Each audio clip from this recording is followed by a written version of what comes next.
So in today's video, we're going to be cooking some carne asada. Carne asada is one of the meats that you can put on tacos and rice bowls. You can just eat it. It is like my son's favorite meat to eat. And today we are going to be cooking it in the air fryer. So let's go spice things up. What we have right here is some carne asada. You want to go ahead and preheat your air fryer for 5 minutes at 400 degrees. So what I'm doing right now is I'm adding my carne asada seasoning. Now you can go ahead and make yours from scratch. We have done that several times, but this stuff is just easy and fast, and I am always busy working and I don't have a lot of time.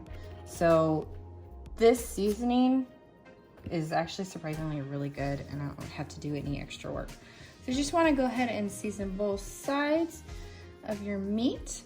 I'm going to go ahead and put the meat in the pan. And it is fine if it is overlapping. Everybody is always like, no, you can't overlap meat, but it doesn't matter.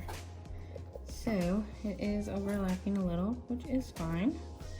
And I'm just gonna actually cook all of the meat up, but I'm just gonna show you how to do like a batch, and then you'll just kind of repeat all of it if you wanna cook all of the carne asada, which we eat pretty much the whole package. Okay, we eat the whole package for one meal because we have a lot of people in the family.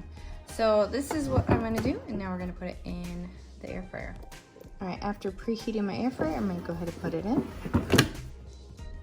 We're gonna cook it at 400 degrees for 5 minutes.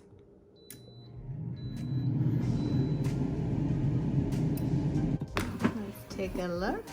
Ooh, looking pretty good. Now I'm just gonna turn them over.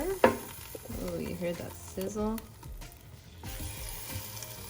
That means they are juicy. Put it back in. And we are gonna cook it at 400 degrees for 6 minutes.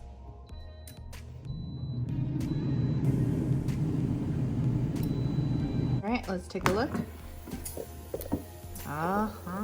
Yep. Perfect. I like mine a little crispy. That's just how I prefer mine.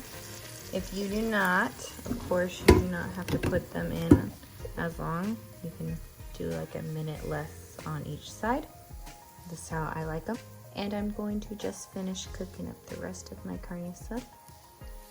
This is the third batch, and air fryers always get hotter as they cook.